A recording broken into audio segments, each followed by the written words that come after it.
தரணி வாழ் தமிழர்களின் இதய ஒலி தமிழன் 24.com. செம்மணியில் மீண்டும் ஒலித்த நீதிக்கான குரல், ஐநாவிடம் அவசர கோரிக்கை. ரிசார்ட் வீட்டில் மர்மமான முறையில் உயிரிழந்த தமிழ் சிறுமி தொடர்பில் பரபரப்பு வாக்குமூலம், பல தகவல்கள் அம்பலம். இலங்கையில் பல்கலைக்கழக தரவரிசை, யாழ் பல்கலைக்கழகத்திற்கு கிடைத்த இடம். யாழ்ப்பாணம் பயணித்த வாகனம் வவுனியாவில் கோர விபத்து, 2 பலி. கனடாவில் யாழை சேர்ந்த ஊடகவியலாளர் திடீர் மரணம். இன்ஸ்டாகிராம் காதலனால் 24 வயது திருமணமான பெண் எரித்து கொலை, சம்பவத்தால் ஷாக். சுவிஸ் ஆஃப்ரிங்கன் நகரத்தில் குறைந்த விலையில் சிறந்த தரத்தில் உங்கள் வீட்டு தேவைகளுக்கான யாவும் ஒரே இடத்தில். Little Asia. இங்கே தாயகத்திலிருந்து தரமான மரக்கறி, ஃப்ரெஷ்ஷான இறைச்சி, சுவையான மீன் வகைகள் மற்றும் ஆசிய, ஆப்பிரிக்க, தாய்லாந்தில் இருந்து இறக்குமதி செய்யப்பட்ட பலசரக்கு பொருட்கள் அனைத்தும் ஒரே கூரையின் கீழ். உங்கள் ஷாப்பிங்கை இனிமையாக்க 200க்கும் மேற்பட்ட கார் பார்க்கிங் வசதி. மேலும் ஹைவேயில் இருந்து வரும் 700 மீட்டர் தூரத்தில் மிக பிரம்மாண்டமான லிட்டில் ஏசியா எக்ஸோட்டிக் ஃபுட். இன்னும் என்ன யோசிக்கிறீங்க? இப்பவே வாங்க, கையோட அள்ளிட்டு போங்க. Little Asia exotic food, park வெக் 2, 4665 ஆஃப்ட்ரிங்கன். தொடர்புகளுக்கு 0627 981111. தொடர்பென விரிவான செய்திகள். செம்மணி சித்துப்பாத்தி மயானத்தில் புதைக்கப்பட்டுள்ள உறவுகளுக்கு நீதி கோரி போராட்டம் ஒன்று முன்னெடுக்கப்பட்டுள்ளது. யாழ்ப்பாண மறைமாவட்ட நீதி சமாதான ஆணைக்குழுவினால் குறித்த போராட்டம் முன்னெடுக்கப்பட்டுள்ளது. குறித்த போராட்டம் இன்று செம்மணி பகுதியில் முன்னெடுக்கப்பட்டுள்ளது. ஆணைக்குழுவின் தலைவர் அருட்தந்தை அந்தோணி பிள்ளை அகஸ்டினின் ஒழுங்கமைப்பில் அரியாலை புனித யூதாதேயோ திருச்சுரூபம் முன்பாக ஆரம்பமான பேரணி செம்மணி சந்தியை சென்றடைந்தது. பேரணியின் நிறைவில் ஐக்கிய நாடுகள் மனித உரிமைகள் உயர் ஆணையாளர் டெக்கரிடம் கையளிக்கப்படவுள்ள அவசர வேண்டுகோள் அறிக்கையை அருட்தந்தை அந்தோணி பிள்ளை அகஸ்டின் வாசித்தார். அறிக்கையில் 2026 ஆண்டு ஆடி மாதம் 21 வரையில் சிறுவர்கள் மற்றும் சிசுக்களின் எச்சங்கள் உட்பட 454 மனித இன்ப தொகுதிகள் மீட்கப்பட்டுள்ள நிலையில் உண்மை மற்றும் பொறுப்புக்கூறலை உறுதிப்படுத்த சுயாதீன சர்வதேச விசாரணை முன்னெடுக்கப்பட வேண்டும் என கோரப்பட்டுள்ளது. மேலும் மனித எச்சங்களை அகழ்ந்தெடுத்தல், அடையாளம் காணல் மற்றும் பாதுகாத்தல் ஆகியவை மினசோட்டா நெறிமுறை உள்ளிட்ட சர்வதேச தர நிலைகளுக்கு அமைவாக மேற்கொள்ளப்பட வேண்டும் என்றும் சுயாதீன DNA பரிசோதனை, குடும்பங்களின் பங்கேற்பு மற்றும் சாட்சியாளர்களின் பாதுகாப்பு உறுதிப்படுத்தப்பட வேண்டும் என்றும் வலியுறுத்தப்பட்டுள்ளது. கொழும்பு பௌத்தலோக மாவட்டத்தில் அமைந்துள்ள முன்னாள் அமைச்சர் ரிசார்ட் பதியுதீனுக்கு சொந்தமான வீடொன்றில் 2021 ஆண்டில் மர்மமான முறையில் உயிரிழந்த ஹிஷாலினி ஜூட்குமார் என்ற சிறுமியின் மரணம் தொடர்பான வழக்கு விசாரணை நேற்று இடம்பெற்றது. கொழும்பு புதுக்கடை மேலதிக நீதவான் நீதிமன்றத்தில் சுவசிரிய முதலுதவி அதிகாரி அசலி உபேஷேக நேற்று சாட்சியமளித்தார். மேலதிக நீதவான் முன்னிலையில் வழக்கு விசாரணைக்கு எடுத்துக் கொள்ளப்பட்ட போதே இவ்வாறு சாட்சியம் அளித்தார். கிடைக்கப்பெற்ற தகவலுக்கு அமைய சிறுமியை தேடி அந்த வீட்டின் கராஜ் பகுதியூடாக நுழைந்தேன். அங்கே படிகளில் சிறுமியொருவர் இருத்தப்பட்டிருந்தார். அவர் மீது படுக்கை விரிப்பு ஒன்று போர்த்தப்பட்டிருந்தது. அத்துடன் சிறுமியின் உடலில் ஆடைகள் இருக்கவில்லை. அந்த நேரத்தில் எரியும் ஒரு வாசனை உணரப்பட்டது.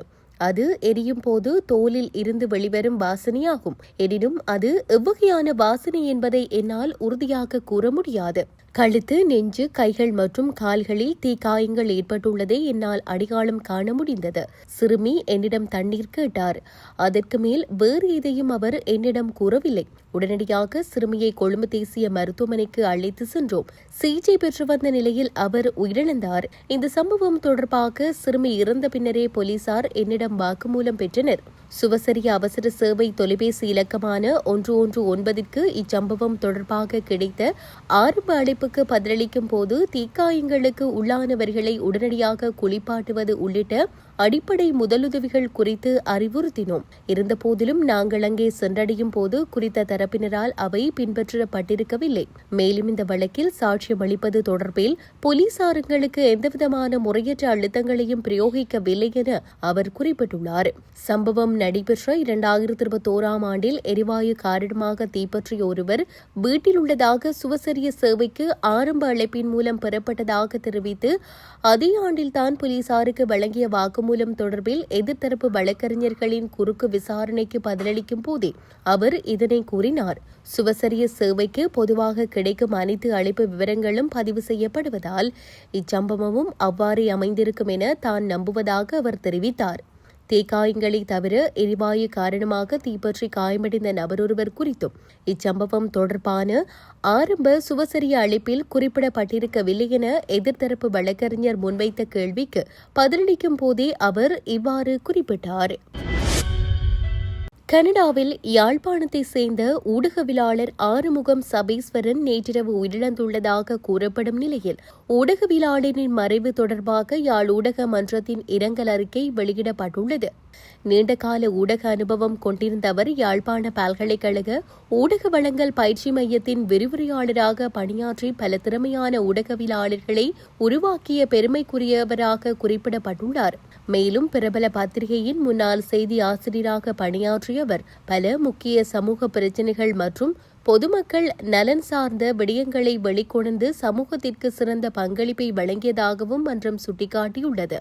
உலக செய்தி தமிழ் ஊடகத்துறையில் நீண்டகாலம் அர்ப்பணிப்புடன் சேவையாற்றிய அவர் ஊடகவியலாளர்களின் உரிமைக்காக குரல் கொடுத்ததோடு அவர்களின் உரிமை போராட்டங்களில் முன்னின்று செயற்பட்ட ஆளுமையாகவும் விளங்கியுள்ளார். அதேவேளை தமிழ் மக்களின் உரிமை போராட்டங்கள் தொடர்பான செய்திகளை நடுநிலையுடன் வெளியிட்டு உண்மை தகவல்களை மக்களிடம் கொண்டு சேர்ப்பதில் முக்கிய பங்காற்றியதாகவும் தெரிவிக்கப்பட்டுள்ளது. அவரது உடல் மறைந்தாலும் ஊடகத்துறைக்காக அவர் ஆற்றிய அர்ப்பணிப்பான சேவைகளும் அவர் பதித்த தடங்களும் தமிழ் ஊடக வரலாற்றில் ஒன்றும் நிலைத்திருக்கும் என யாழ்ப்பாண ஊடக மன்றம் தனது இரங்கல் செய்தியில் குறிப்பிட்டுள்ளது. தம்புள்ளையிலிருந்து யாழ்ப்பாணம் பருத்தித்துறைக்கு மரக்கறி ஏற்றி சென்ற கேப்ரக வாகனம் ஒன்று வேக கட்டுப்பாட்டை இழந்து விபத்துக்குள்ளானதில் அதில் பயணித்த இருவர் சிகிச்சை பலனின்றி உயிரிழந்துள்ளதாக வவுனியா கனகராயன் குளம் போலீசார் தெரிவித்தனர். குறித்த விபத்தானது ஏனைன் வீதி கனகராயன் குளம் பகுதியில் இன்று அதிகாலை இடம்பெற்றதாக கனகராயன் குளம் போலீசார் தெரிவித்துள்ளனர். இந்த விபத்தில் வாகனத்தில் பயணித்த இருவர் படுகாயமடைந்த நிலையில் உடனடியாக மீட்கப்பட்டு மாங்குளம் வைத்தியசாலையில் அனுமதிக்கப்பட்டு தீவிர சிகிச்சை அளிக்கப்பட்ட போதிலும் சிகிச்சை பலனின்றி இருவரும் உயிரிழந்தனர். இச்சம்பவம் தொடர்பான மேலதிக விசாரணைகளில் வவுனியா கனகராயன் குளம் போலீசார் ஈடுபட்டு வருகின்றனர். அண்மைய வெபோமெட்ரிக்ஸ் பல்கலைக்கழக தரவரிசையின்படி கொழும்பு பல்கலைக்கழகம் இலங்கையில் மீண்டும் முதலிடத்தை பிடித்துள்ளதுடன் உலகளவில் 1745வது இடத்தையும் பிடித்துள்ளது. தமிழர் பகுதியில் உள்ள யாழ்ப்பாண பல்கலைக்கழகம் 7வது இடத்தையே பிடித்துள்ளது. இதே தரவரிசையில் ஸ்ரீ ஜெயவர்த்தனபுர பல்கலைக்கழகம் இலங்கையில் 2வது இடத்தையும் பேராதனை பல்கலைக்கழகம் 3வது இடத்தையும் பிடித்துள்ளன. ஸ்ரீ ஜெயவர்த்தனபுர பல்கலைக்கழகம் உலகளவில் 2125வது இடத்தையும் பேராதனை பல்கலைக்கழகம் 2258வது இடத்தையும் பிடித்துள்ளன. இந்த தரவரிசையின்படி இலங்கை பல்கலைக்கழகங்களில் ரொகுணு பல்கலைக்கழகம் 4ஆம் இடத்தையும் மொரட்டுவ பல்கலைக்கழகம் 5ஆம் இடத்தையும் பிடித்துள்ளன. அத்துடன் 6வது இடத்தை கல்லணை பல்கலைக்கழகமும் 7வது இடத்தை யாழ்ப்பாண பல்கலைக்கழகமும் பிடித்துள்ளன.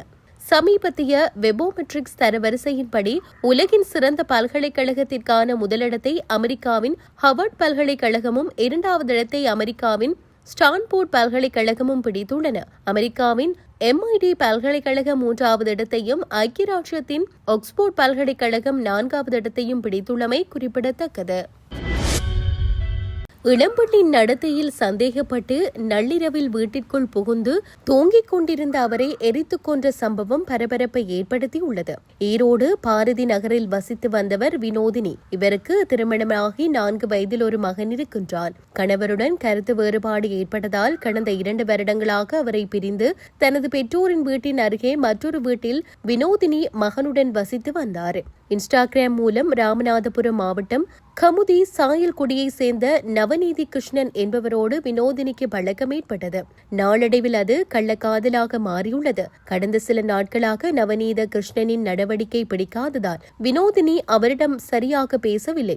எனவே வினோதினி தன்னை விட்டுவிட்டு வேறு யாருடனோ பழகி வருகிறார் என நவநீத கிருஷ்ணன் சந்தேகம் கொண்டுள்ளார். சம்பவத்தன்று நள்ளிரவு ஈரோட்டுக்கு வந்த நவநீத கிருஷ்ணன் வினோதினியிடம் வாக்குவாதத்தில் ஈடுபட்டு ஆத்திரமடைந்த அவர் வீட்டிலிருந்த மண்ணெண்ணெயை வினோதினி உடல் மீது ஊற்றி தீ வைத்திருக்கிறார்.